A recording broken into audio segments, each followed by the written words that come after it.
E agora tá gravando aí, ó. Aí tá gravando, deixa eu gravar. Tem que ficar segurado agora? Não, pode deixar. Tá escrito REC, ó. Tá gravando, tá vendo? Uhum. Para de conversar. Vai lá, trabalha. Deixa eu ver.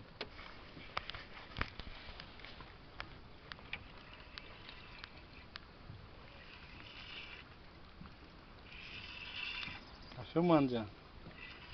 Tô Não filmando. precisa segurar o dedo, senão vai. Não tô segurando. Barbadão da bicha.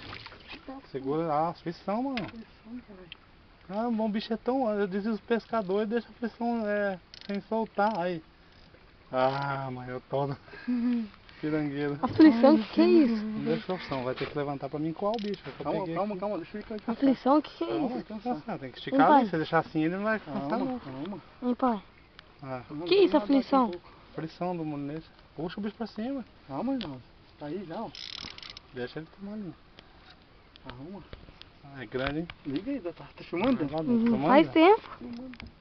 Toma ali. Aqui não tem problema, deixa eu descansar. Filmando aí dentro, que o bicho é bruto. Se ele manhar por cima da água, não segura, bicho. Bicho é bonito, hein? Primeiro o peixe do marrom. É grande, hein? Olha. Tem que vir. Descansar ele mais. Ele tá com gás ainda. Tem que puxar com um pouquinho mais com força, mano, pra ele poder cansar. Se você tirar a cabeça fora d'água, senão...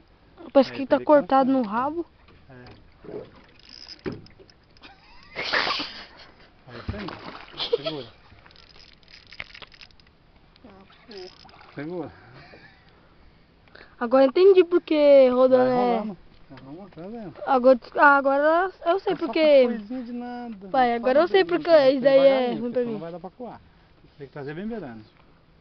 Quietinho já. Não, tá bem cedo. Agora você tem que puxar ele.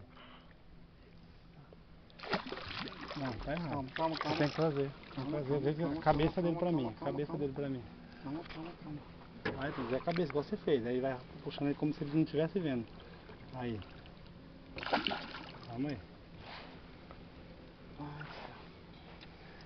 Tá difícil, marrão? Calma aí, que vai dar pra trabalhar o bicho. Agora tem que puxar, esse pro meu lado. Segura. Tá no óleo. Olha aí dentro, filma aí. Tamanho da criança. É, pescado! Agora pode apertar que